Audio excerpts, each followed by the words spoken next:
Esta piel corrugada que podemos observar a nuestro alrededor identifica claramente esta aeronave como un producto de la factoría Junkers. Se trata en este caso de uno de los Casa 352, versión española del Junkers 52 que se encuentran en el Museo del Aire de Cuatro Vientos. Este avión empieza a aparecer en los cielos españoles en el año 1933 de la mano de la compañía Lufthansa, en los primeros vuelos regulares que enlazan España con Alemania. Pero el hecho histórico al que nos queremos referir comienza el 20 de julio de 1936. Al inicio de nuestra guerra civil, son estos aviones los encargados de realizar el primer puente aéreo de la historia. La primera gran operación de aerotransporte de hombres y pertrechos es realizada por la aviación española. Por primera vez en 20 días es transportado por aire nada más y nada menos que prácticamente 2.000 hombres. Nos encontramos a bordo de uno de los Casa 352 del Museo del Aire. Como decíamos antes, el Casa 352 es la versión construida bajo licencia en España del Junkers 52 3M. Ya durante la Guerra Civil Española, el ingeniero señor Lafita realiza un informe para estudiar los diferentes tipos de aviones y cuál de ellos debería ser construido en España al terminar la guerra.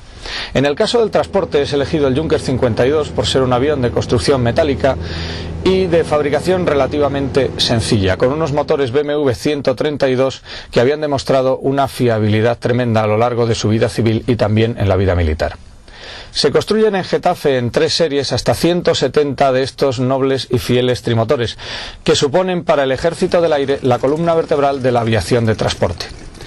Avión que trata de ser sustituido primero con el Casa Alcotán, con el Halcón e incluso con el Azor, pero que realmente por su dureza, fiabilidad y capacidad para operar desde campos no preparados solamente es logrado sustituir por una aeronave tan dura como el Casa C-212 Aviocar. Desde el final de la Guerra Civil en 1939, el Ejército del Aire se encuentra con una flota de unas 3.000 aeronaves de 900 tipos diferentes. Siendo Alemania el país que era el principal proveedor y estando este país ya incurso en plena Segunda Guerra Mundial, el Ejército del Aire prácticamente se queda sin proveedores de aeronaves, motores y repuestos. Por este motivo, y aunque se tenían firmadas licencias de fabricación de algunos de los modelos alemanes más modernos y punteros, se empieza a buscar una fórmula para remotorizar los viejos Messerschmitt de las versiones E que combatieron en la Guerra Civil. Posteriormente, con la licencia de construcción del Messerschmitt 109 G2, se le intenta incorporar una célula con el motor hispano-suiza. Es el avión justamente que tenemos aquí.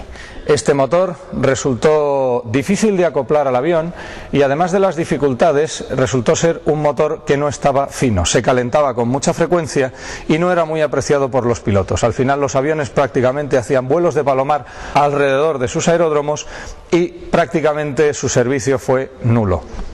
El ejemplar que tenemos conservado aquí entra en servicio en 1951 en el Grupo 11 de la Base Aérea de Morón y en el año ya 54 pasa a la Escuela de Especialistas, siendo entregado al Museo del Aire en mayo de 1971, por lo cual tenemos ante nosotros una cédula de Messerschmitt G con realmente muy pocos años de servicio y escasísimas horas de vuelo.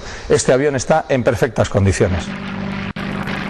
Continuaron los problemas con el motor hispano-suiza que finalmente no pudieron resolverse. En 1953 se adquieren un importante lote de motores Rolls-Royce Merlin destinados a la industria nacional. Con ellos, aparte del Henkel 111 en su versión con licencia en España, se remotorizaron también casi 200 células de Messerschmitt 109G, dando origen al avión que tenemos aquí justamente, al 109, al Hispano Aviación 1112 Buchón, o C4K en denominación del Ejército del Aire. Dicen por aquellos años que el profesor Willy Messerschmitt, que también trabajaba en Sevilla en el desarrollo de los aviones Triana y Saeta, cada vez que veía el morro de este avión y recordaba sus primitivos Messerschmitt 109, torcía el gesto y miraba para otro lado. Este avión prácticamente tiene toda su vida operativa en el ala número 7 en la base de Tablada, donde prácticamente vive una aviación de otra época. Estamos en el año 55, el mundo está lleno de reactores y en España, en el Copero, todavía se vuelan los viejos Messer. Pertenece este avión a la época en que se enseñaba a volar casi con dichos y con pequeñas frases para que se quedaran en la memoria del alumno. Casi todos hubieron de soltarse en el Buchón sin experiencia previa, dado que solamente existieron 2 doblemandos construidos. En la cabina se les daba una somera explicación sobre los instrumentos y se les decía básicamente que este motor y este avión eran como una Booker pero un poquito más potente, y le decían: tú arranca, no tengas prisa en levantar la cola. Bueno, prisa relativa, porque la verdad es que sin levantar la cola desde esa cabina prácticamente no se veía nada. Y finalmente le daban un golpecito en el hombro y le decían: venga, al aire con dos. Y le terminaban diciendo además, dice: y tú tranquilo, que si lo rompes, que lo romperás, no te preocupes, tenemos más. De hecho, hubo algunos pilotos que se especializaron realmente en la destrucción de aviones como este y llegaron a acuñar frases como aquella que decía: Messerschmitt los construye y Messeguer los destruye. Es el motor Rolls-Royce prácticamente el principio y el final del Messerschmitt. No olvidemos que el primer prototipo voló con un Rolls-Royce Kestrel y el último Messerschmitt construido con un Rolls Merlin como el que tenemos en imagen. Finalmente se daba la circunstancia de tener un híbrido muy especial volando en nuestros cielos, que era el Messerschmitt alemán con el corazón del motor de su mortal enemigo, el británico Spitfire. El Dornier 24, el avión del inicio del SAR en España. Esta aeronave fue diseñada en 1935 a requerimiento de la Marina holandesa para su actuación en las Indias Orientales. Al estallar la Segunda Guerra Mundial, aparte de su fabricación en Holanda, también se construye en Alemania y, finalizada la guerra, incluso llega a volar para la Marina francesa.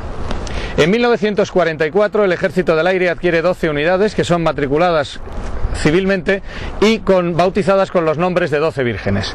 Estos aviones volarán en el Mediterráneo salvando de una muerte segura a pilotos de uno y otro bando, actividad que, con el riesgo que suponía estar volando un avión reconocido como alemán durante la Segunda Guerra Mundial en pleno Mediterráneo, todavía no ha sido reconocida por ninguna de las potencias. Las vidas salvadas jamás le han sido agradecidas a nuestro Ejército del Aire. Esta aeronave, el Dornier 24, se incorpora en nuestro ejército en 1944 y nuestros pilotos hacen el curso cerca de Marsella, en l'Étang de Berre, durante las maniobras, no las maniobras, sino durante el avance aliado para la liberación de Francia. Tanto es así que nuestros pilotos tuvieron que soltarse por las bravas, puesto que la caza aliada cada día asediaba más la base francesa donde estaban realizando el curso del avión. Desde allí vuelan hasta la base de Pollensa, donde transcurre toda la vida operativa de este avión. Significar que en fecha como 1970 uno de estos aviones es regalado a la casa Dornier y es llevado en vuelo desde Pollensa hasta el lago Constanza para, precisamente en su casa fabricante, rendir homenaje al que probablemente sea uno de los mejores hidroaviones de la historia, el Dornier 24.